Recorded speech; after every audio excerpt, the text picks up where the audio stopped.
I acquired a $50,000 house using the elderly man's funds, and Vivian proudly displayed her bank book, boasting about the purchase. Despite my attempts to maintain composure and avoid surprise, laughter overcame me. In response to her inquiry about my amusement, I continued laughing openly.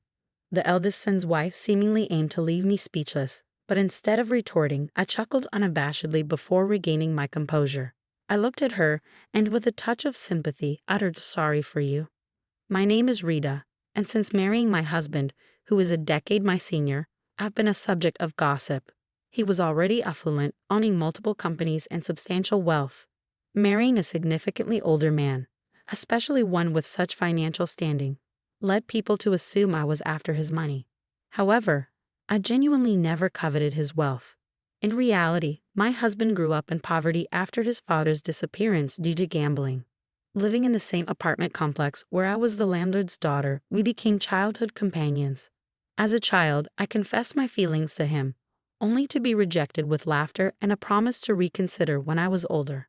Even when he moved to New York, we continued corresponding.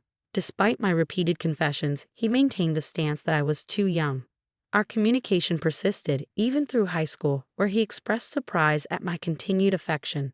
Upon graduating high school and starting university, I confessed once more, receiving a response that he'd consider my confession once I broadened my perspectives in university. Throughout my 4 university years, my feelings for him remained unwavering. Upon graduation, I confessed again, and this time, he bashfully acknowledged my consistent love. At 23, I began working while he, at 33, garnered attention for his thriving business ventures in New York. Eager to marry, he promised to do so once his company achieved success. Living together at the time, I diligently attended to household chores and prepared his favorite meals, awaiting his return. There were moments of doubt about his feelings, but when questioned, he admitted to initially considering my affection a childhood crush. Surprised by my persistent confessions in high school and college, he began to feel shy and self-aware of his feelings. Despite concerns during my college years that I might find someone else, he assured me he had no time for romance due to intense focus on studying and overcoming his impoverished background.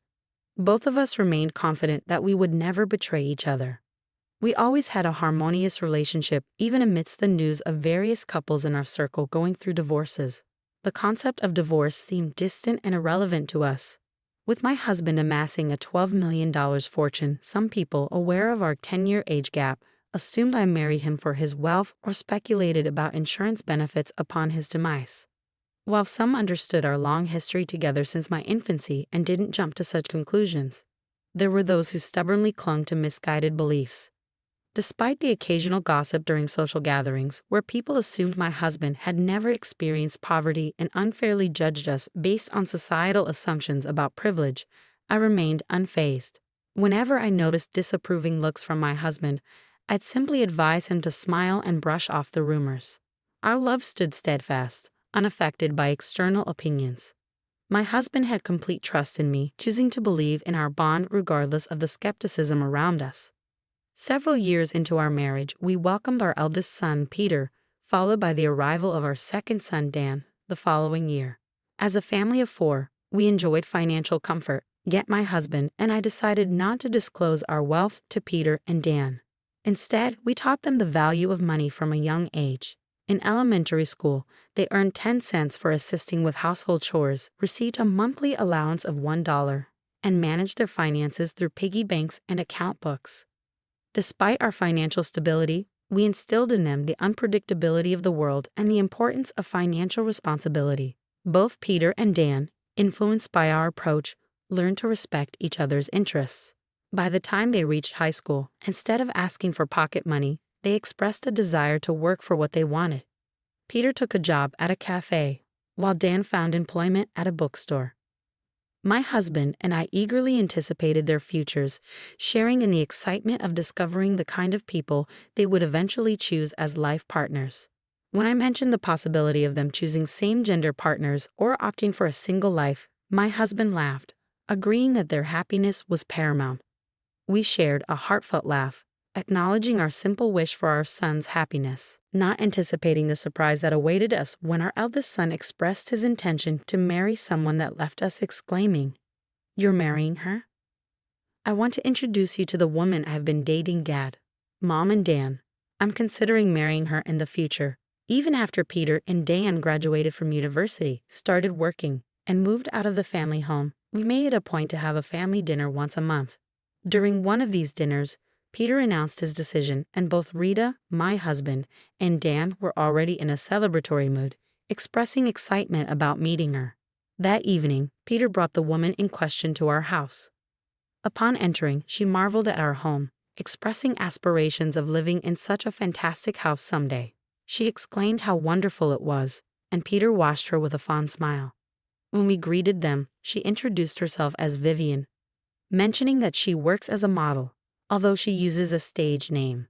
Curious, she asked if we knew her, and I admitted that I occasionally glance at magazines but don't pay much attention to the models. She nodded in understanding, suggesting that I might be too old to be familiar with the magazines she appears in. I was taken aback when she added that I might not read the kind of magazines she features in, given my age. Despite the initial shock, I realized she probably didn't mean any harm and was merely making a casual observation. She then asked if my marriage was arranged, to which I replied no, explaining that Peter and I had a love marriage. Vivian, in turn, shared that she and Peter also had a love marriage. Surprisingly, she questioned the longevity of our relationship, considering the 10-year age gap. Sensing a comparison between the lengths of our romances, I pointed out the futility of such comparisons and emphasized that we had a love marriage, just like she and Peter. However, she seemed skeptical and brought up the topic of money, insinuating that we might be pretending for financial reasons. Peter intervened, asserting that our parents had a genuine love marriage, evident in the way they are together. This seemed to halt Vivian's line of questioning. When Peter took Vivian home, my husband and Dan were shocked by her remarks, leaving them too stunned to say anything. In the aftermath, my brother's choice of a potential life partner left them appalled and questioning if he would really marry someone with such an attitude. He's a high earner, there must be plenty of other nice women out there. Dan, visibly concerned about his brother, was holding his head. I patted his shoulder, offering reassurance. It's okay, Dan. Peter wasn't endorsing her behavior, was he? He wasn't overlooking her remarks. He must have plans to handle her if they get married. He must genuinely love her to choose her over all the other nice women out there. Despite the complexity of their expressions, my husband and Dan seemed to agree with my words. Our family decided to celebrate the marriage of Peter and Vivian. However, even after the marriage was decided, Vivian made a demand. Since you're the groom's family, you should give a gift of $10,000 per person. Peter silenced her, stating that the standard amount was sufficient. He explained, if we receive that much, it'll look like I'm not earning anything, which calmed down and agitated Vivian simultaneously. As long as Peter kept a firm hand on her, we hoped they could build a good home. My husband Dan and I decided not to worry about their household. Time passed and my husband eventually passed away due to illness and aging. By that time, those who had once thought I married him for his wealth had come to see me as a devoted wife. At the funeral, no one looked at me suspiciously. However, one person's eyes were shining with excitement. Vivian, Peter's wife. She didn't say anything at the funeral, but soon after, she came to our house flaunting a bank book. I've always been stopped by Peter, but this time he agreed with my plan, so it's the end for you now. Confused by her words, I burst into laughter upon seeing the bank book. With that bank book, I bought a house for $500,000 with the old man's money. Watching Vivian proudly show off the bank book, I couldn't help but burst into laughter, realizing the huge mistake she had made based on her words and the bank book in her hand. Despite my efforts to keep calm and not be surprised since my husband's death, I couldn't contain my laughter. When Vivian asked why I was lacking so much, expecting defeat, I just laughed in front of her. After finally stopping my laughter, I looked at her and said, "Sorry for you, huh?" She didn't seem to understand, so I pointed at the bank book in her hand. Look at the name carefully. Confused, she realized it was Peter's bank book. Bursting into laughter again, I couldn't help but find humor in the mix-up. I clarified, the first character of Peter's name and my husband Paul's name are the same, right? As I laughed, Vivian, embarrassed, pleaded not to be laughed at. She had mistakenly thought it was her father-in-law's bank book and even borrowed his ID from a black bag at the funeral. However, it turned out the bag belonged to her own husband, Peter. Despite the mix-up, I managed to buy a house for $500,000 with it. When Vivian questioned if I had $500,000 to borrow a house, I responded, well, Peter was with me, so I had him do it. I found the situation increasingly hilarious. Vivian discovered a bank book in her husband Peter's bag, and it seemed she suggested buying a house with the account holder, Peter. Judging by the amount in the bank book, she proposed buying a $500,000 house. Since Peter and Vivian were living in an apartment, Peter might have thought it was time to invest in a house. For Peter, it was merely buying a house with his earned money, but Vivian mistakenly thought it was my husband's bank book and believed she could use it. Not being the account holder, I thought it might be the bank book with my husband's insurance money. The beneficiary of my husband's insurance was me, and normally you can't use the account of someone who has passed away, right? Vivian's face turned red at my words. Then Peter and Vivian's parents appeared at our house. I thought you'd be here, Peter said nonchalantly as Vivian's parents, looking pale, came to me, bowing repeatedly. They apologized for their daughter's rudeness. As I was surprised, Vivian's parents explained what had happened. After Peter and Vivian decided to buy a house and completed the contract, an excited Vivian texted her mother, saying, "Got a mansion with the dead father-in-law's insurance money. I'll invite you over once we move in." Now I'm going to brag to the money-hungry mother-in-law about buying a house with the money she was supposed to get. In a panic, her mother showed the message to her father, and they both contacted Peter in a hurry. Peter calmed them down, saying, I see, and brought them to our house. I always kept an eye on Vivian, expecting her to mess up sometimes. But I never thought she'd mix up my bank book with Dad's.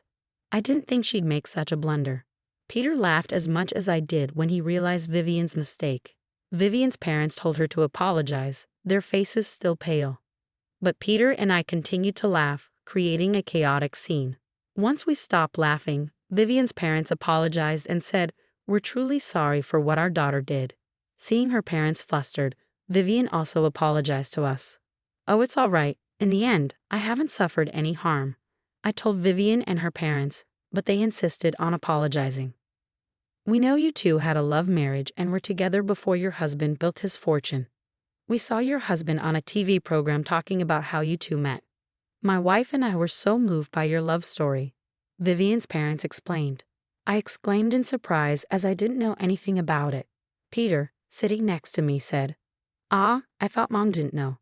Dad couldn't stand seeing Mom misunderstood, so he talked about it everywhere, and it reached the ears of a TV station. They thought it was a great story and broadcasted how Mom and Dad met. Was that what he was asking about a few years ago when he wanted to tell people our story? I guess you did give the okay. I thought it was just for casual conversation. As my face turned as red as Vivian's, who was still embarrassed by her blunder, I realized the legacy my husband had left behind. Our daughter had caused such a disgrace. If Peter wants to divorce her after this, Peter, looking puzzled, replied, "What? I have no intention of divorcing her even after what she did. Like Mom said, there was no harm done, and I would have stopped her if it looked like there would be. I married her, including her occasional blunders, because I love her. I'll take responsibility for her actions, so please don't worry." Peter said this with a refreshing smile. Vivian hugged him, and her parents were in awe, praising Peter for his kindness. When Dan, the younger son, heard about it later, he said, "I just can't understand my brother's thinking," looking skyward. When I asked Peter why he loved her so much, he said, laughing, "She's never boring to watch." Remembering how he made me laugh during my grief after my husband's death, I felt I understood what he meant. Being with her probably meant no time for minor worries or sulking. Though Vivian did what she did, she's been without an allowance for a while and recently started working at my favorite cafe. Whether she was embarrassed by how much I laughed at her, scolded by her parents, or heard in detail about mine and my husband's love story from them, I'm not sure. But lately she's been calling me ma'am and treating me more respectfully. For a while, I think I'll continue visiting this cafe, watching Peter's wife grow and change.